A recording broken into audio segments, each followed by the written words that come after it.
Şöyle bir arkana yaslan ve düşün lütfen. Sabah alarmın o tiz sesiyle uyanıyorsun. Daha gözünü açar açmaz zihninde yapılacaklar listesi uçuşmaya başlıyor. Trafik, faturalar, iş yerindeki o bitmeyen rekabet, şunu da yetiştirmeliyim, burayı da kontrol etmeliyim baskısı. Akşam eve geldiğinde ise içindeki o gergin yay bir türlü gevşemiyor. İlişkinde bile gardını indiremiyorsun. Sürekli yöneten, organize eden, koruyan tarafsın. Sonra bir an aynaya bakıyorsun ve içindeki o neşeli, yaratıcı, şefkat dolu kadının ya da adamın çok uzaklarda bir zırhın arkasında sıkışıp kaldığını hissediyorsun. Tanıdık geldi mi? Aslında hepimiz bu hikayeyi her gün yaşıyoruz. İşte tam bu noktada hayattaki en büyük yanılgıyı fark etmemiz gerekiyor. Çoğumuz dişil enerjiyi dış koşullara bağlarız. Oysa hayat bize eril olmayı, yani mücadele etmeyi ve mantıklı kalmayı gerektirdiği anlarda bile biz kendi bilinçli farkındalıklı yapımızla içimizdeki o dişil enerjiyi, yani akışta olma, bolluk ve bereket halini çalıştırabiliriz. Bu enerjiyi çalıştırmak dışarıdaki dünyanın sakinleşmesine bağlı değil. Tamamen bizim elimizde, bizim inisiyatifimizde. Farkında olduğun her an, gece yatmadan önce, iş yerinde masanda otururken ya da günün herhangi bir saatinde derin bir nefes alıp o kutsal gücü uyandırabilirsin. Kesinlikle.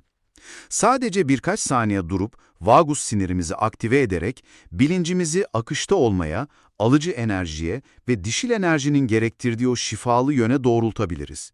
İşte tam olarak bu yüzden bugün o yorucu zırhları tamamen indirmek için buradayız. Peki, bu bölümde neler öğreneceğiz? Öncelikle eril ve dişil enerjinin hayatımızdaki o görünmez dansını ve yaralı eril zırhlarının bizi nasıl tükettiğini göreceğiz.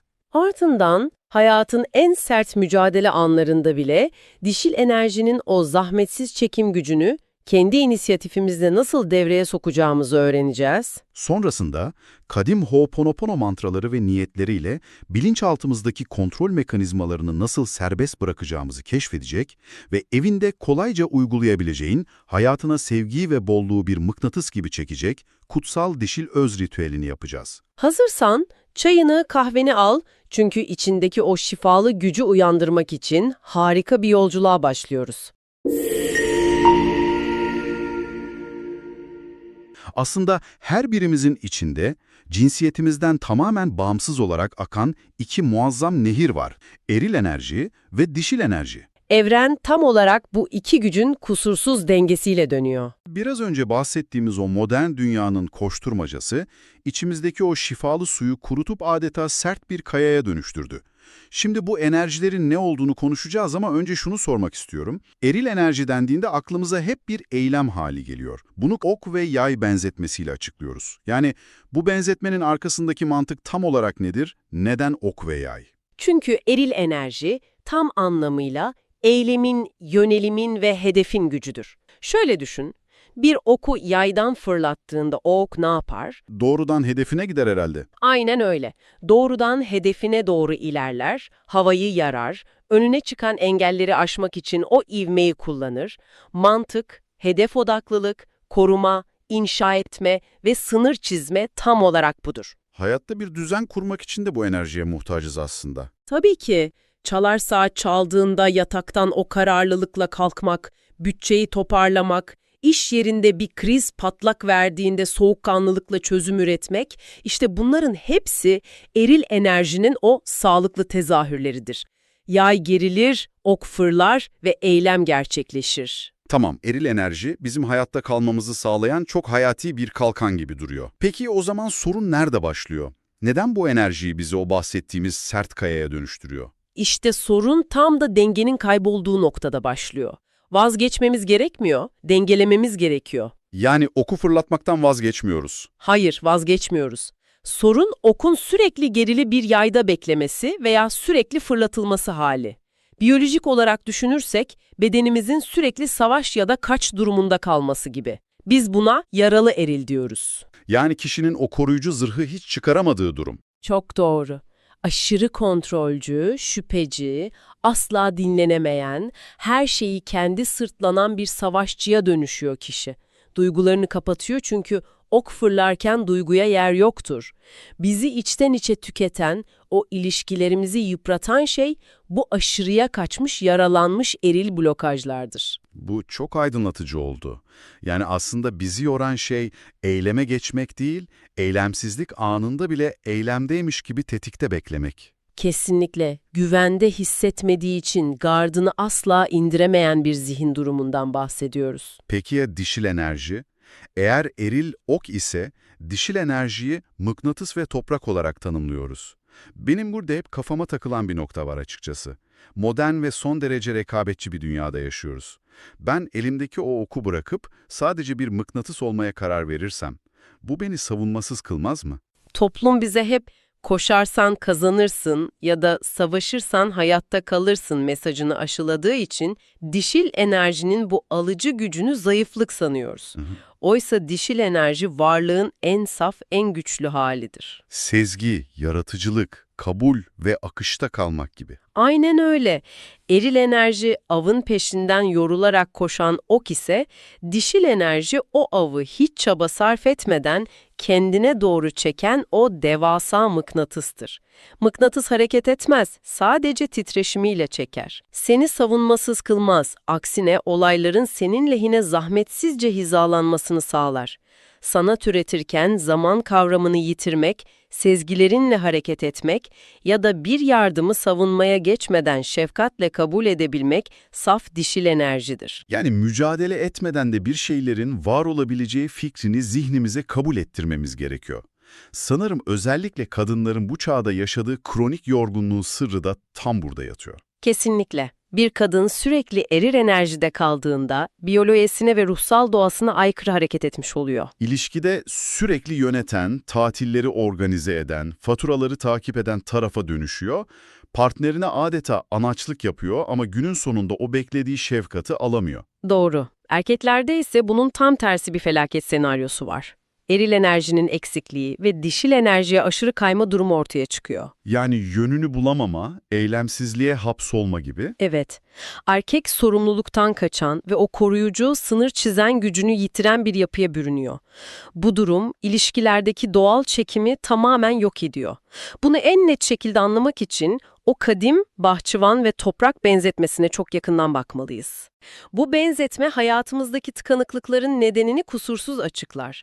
Bir tohum düşün, eril enerji, o tohumu toprağa eken, etrafına zarar gelmesin diye çit çeken, zamanı geldiğinde sulayan ve onu dış tehlikelerden koruyan bahçıvandır. Dişil enerji ise o tohumun karanlıkta, yer altında hiç acele etmeden sabırla beklemesini sağlayan toprağın ta kendisidir. Toprak tohumu sıkıştırmaz, panik yapmaz, zamanını bilir ve o muazzam çiçeği var eder. Şimdi düşün, eğer bahçıvan toprağın o karanlıkta işini yapacağına güvenmezse ne olur? Sanırım her gün toprağı eşeleyip tohum yeşerdi mi diye kontrol etmeye başlar. Kesinlikle. Bahçıvan, o yaralı eril enerjinin paniğiyle toprağı sürekli kazar, tohumu açıp kontrol ederse o tohum asla yeşermez. Hayatımızda isteklerimizin bir türlü gerçekleşmemesinin ana sebebi budur. Kendi içimizdeki o dişil toprağa güvenmiyor, her an her şeyi kontrol etmeye çalışıyoruz. Peki bu tıkanıklığı her an kendi inisiyatifimizle nasıl çözebiliriz? Şimdi tam şu an nerede olursan ol bizimle birlikte derin bir nefes almanı istiyorum. Uygulayacağımız 4-2-6 kuralıyla, yani 4 saniye boyunca burnundan derin ve sakin bir nefes alarak, bu nefesini 2 saniye içinde tutup ardından 6 saniye boyunca çok yavaşça vererek vagus sinirini aktive ediyoruz. Bu şekilde bilincini tamamen akışa ve alıcı enerjiye doğru hizalıyorsun. Hazırsan sözü tamamen ruhunu şifalandıracak olan o kadim frekansa bırakıyorum. İçimizdeki o yaralı eril enerjiyi, o aşırı kontrolü, her şeyi tek başına omuzlama refleksini tamamen serbest bırakmak için kadim Ho'oponopono mantralarını niyetlerimizle birleştiriyoruz. Benimle birlikte içinden tekrar et. 1. mantra, özür dilerim. Bugüne kadar sadece hayatta kalabilmek ve kendimi korumak adına ağır bir eril zırh kuşanıp, kendi içimdeki o alıcı ve yaratıcı gücümü baskıladığım için özümden özür dilerim. Sürekli savaşmak, her şeyi düzeltmeye çalışmak uğruna ruhumu yorduğum her anı fark ediyor ve alanımdan şefkatle serbest bırakıyorum. İkinci mantra, lütfen beni affet. Hayatın o kusursuz akışına güvenmek yerine her anı kontrol etmeye çalışarak kendime yüklediğim tüm o aşırı sorumluluklar adına kendime affediyorum. Dişil enerjimin o zahmetsiz çekim gücüne adeta bir mıknatıs gibi olan, doğasını bloke eden, geçmiş tüm korkularımın beni affetmesini seçiyorum. Üçüncü mantra, teşekkür ederim. Bu yorucu zırhlardan sıyrılıp, teslimiyetin ve yumuşaklığın o muazzam gücüyle yeniden buluştuğum için evrene teşekkür ederim.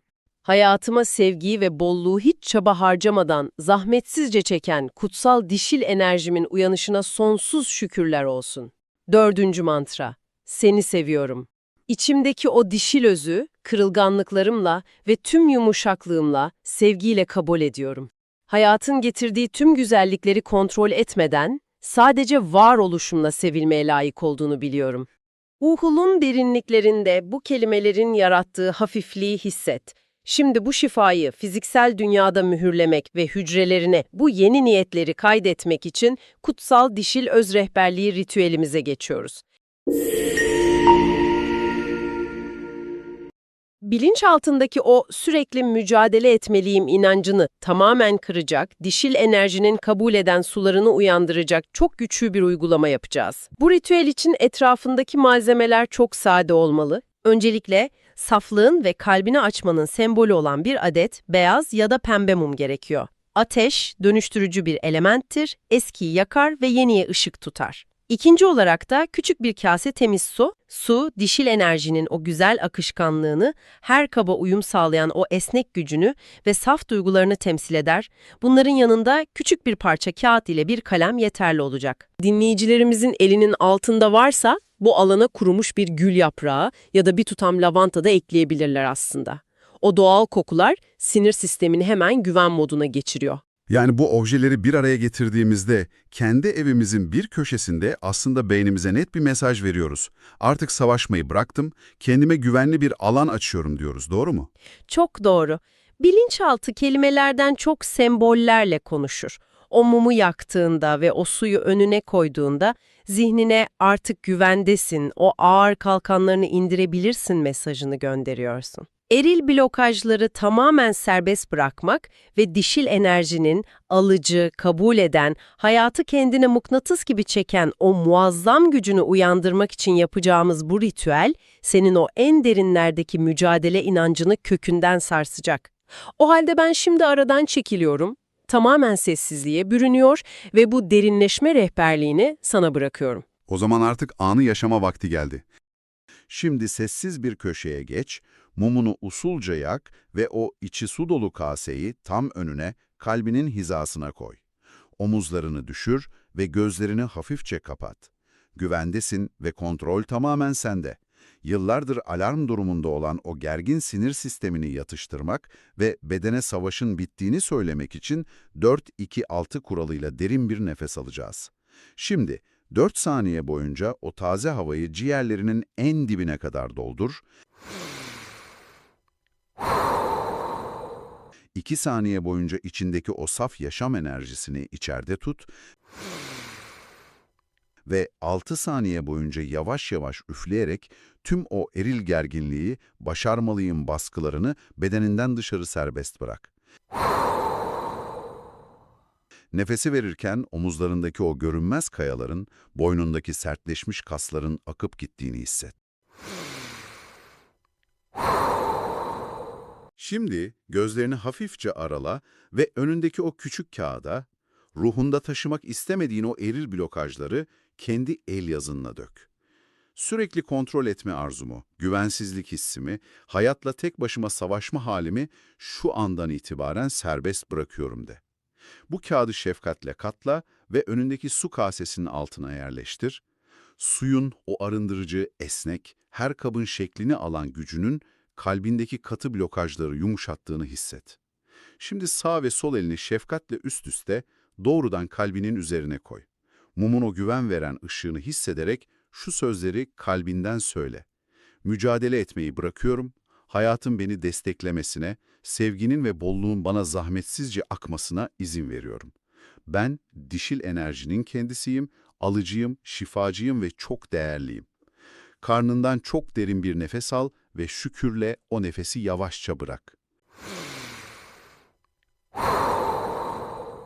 Ritüelimiz tamamlandı. Ritüel bittikten sonra o kağıdı yakıp küllerini doğaya savurabilirsin. Suyu ise dişil akışkanlığa niyet ederek güzel bir bitkinin dibine dök. Şifa olsun. Süpersin. Ağzına, yüreğine sağlık. Bu meditatif alanın huzuru gerçekten tüm ortama yayıldı. Eminim dinleyicilerimiz de şu an o eril zırhların hafifliğini derinden hissediyorlardır. Şimdi zihnimizde takılan soru işaretlerini de tamamen gidermek ve bu öğretiyi mantığımıza oturtmak için sıkça sorulan sorulara göz atalım.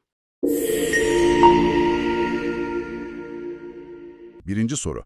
Dişil enerjiyi aktive etmek, hayatta tamamen pasif kalmak ve hiçbir şey yapmamak anlamına mı gelir? Yarın sabah işe gittiğimde, faturaları ödemem gerektiğinde ya da kariyerim için bir şeyler yapmam gerektiğinde sadece teslim olursam ve alıcı olursam işleri nasıl halledeceğim? Gerçekten çok haklı bir endişe.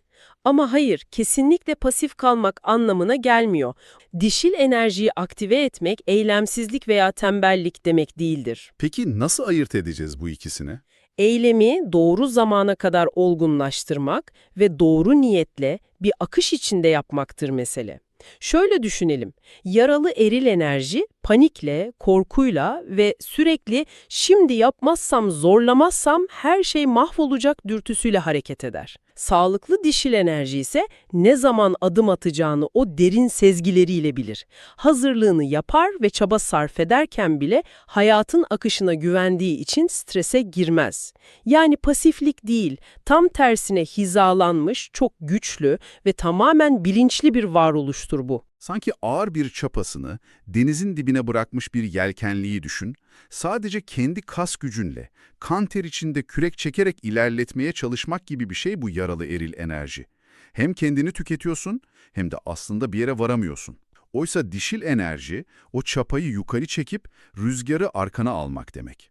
Rüzgarın gücünü kullanmak için yine yelkenleri ayarlaman, dümeni tutman gerekiyor. Yani ortada açıkça bir eylem var. Ama artık doğanın kendi ivmesiyle birlikte hareket ediyorsun. Ona karşı bir savaş vermiyorsun. Ne kadar güzel ifade ettin. O çapayı kaldırmak, hayatın doğal akışına izin vermektir aslında. Mesela bir nehir düşün, önüne kocaman bir kaya çıktığında o kayayı parçalamaya çalışmaz. Enerjisini o kayayı itmek için tüketmez. Etrafından yumuşakça dolanır ve kendi yoluna devam eder. Nehir pasif midir sence? Hayır, dünyanın en güçlü kuvvetlerinden biridir. Dağları bile aşındırır zamanla. O efor sarf etmeyen güç, uyanmış dişil enerjinin ta kendisidir. Pasifliğin değil, hizalanmanın gücü. Şimdi işin biraz daha zihinsel temizlik kısmına geçmek istiyorum. İkinci soru, Ho'oponopono mantraları dişil enerjideki tıkanıklıkları tam olarak nasıl çözüyor? Aradaki bağ nedir? Ho'oponopono bir bilinçaltı temizliği öğretisidir. Biz farkında olmasak da çocukluğumuzdan ya da atalarımızdan devraldığımız hayat zordur, yalnızsın, kendini korumalısın, erkek gibi güçlü olmalısın inançları bilinçaltımızda birer veri olarak çalışır. Biz özür dilerim beni affet dediğimizde kendimizi korumak adına dişil özümüzü incittiğimiz, kendimize set çektiğimiz o anların sorumluluğunu alıyoruz. Kendimize gösterdiğimiz bu içsel şefkat, o eleştirel savunma mekanizmasını susturuyor. Teşekkür ederim, seni seviyorum dediğimizde ise o yaralı alanları sevgi frekansıyla şifalandırıp rezonans kanunu gereği hayatımıza savaşı değil, sevgiyi ve şefkati çekecek yeni bir alan açıyoruz. Üçüncü soru. Bu ritüeli ve mantraları ne kadar süre boyunca uygulamalıyım? Etkisini ne zaman görmeye başlarım? Spiritüel çalışmalarda ve bilinçaltı dönüşümlerinde devamlılık esastır. Günün herhangi bir saatinde veya gece yatmadan önce o 4-2-6 kuralına göre aldığımız nefesle bu çalışmayı mühürlemek çok önemli. Yani bir kerelik bir şey değil bu. Hayır, kesinlikle. Yeni bir nöral bağın kurulması ve eski mücadele alışkanlığının kırılması için bu niyetleri ve mantraları en az 21 gün boyunca kesintisiz uygulamalısın. Beynimiz ancak bu tekrarlarla yeni yollar inşa ediyor. Etkileri peki? Etkisini ise ilk günden itibaren içsel bir hafifleme, olaylara karşı daha az öfkelenme ve ilişkilerinde insanların sana karşı daha yumuşak, daha destekleyici yaklaşmasıyla hemen fark etmeye başlayacaksın. Unutma, sen değişirsen senin rezonans alanın değişir, alanın değişirse tüm dünyan değişir. Harika. Peki, bu süreci bedensel olarak nasıl yönettiğimizi daha iyi anlamak adına, dördüncü soru, vagus siniri ile dişil enerji arasındaki o biyolojik bağ tam olarak nasıl çalışıyor? Yani neden nefesle başlıyoruz? Çünkü her şey sinir sistemimizde olup bitiyor aslında. Eril enerjinin o aşırı yaralı hali, demin de konuştuğumuz gibi biyolojimizde savaş veya kaç modudur. Zihin tehdit algılar, adrenalin salgılar. Ve o noktada nefes devreye giriyor. Evet, sen o nefesi aldığında, özellikle nefes verişini uzattığında vagus sinirine doğrudan uyarıyorsun. Vagus siniri bedene şu an güvendeyiz, savaşacak bir durum yok, rahatla mesajını ileten ana yoldur. O güven sinyali kalbe ve beyine ulaştığında o kalın zırhlar iner ve dinlen, sindir yani alıcı, şefkatli, dişil alan devreye girer.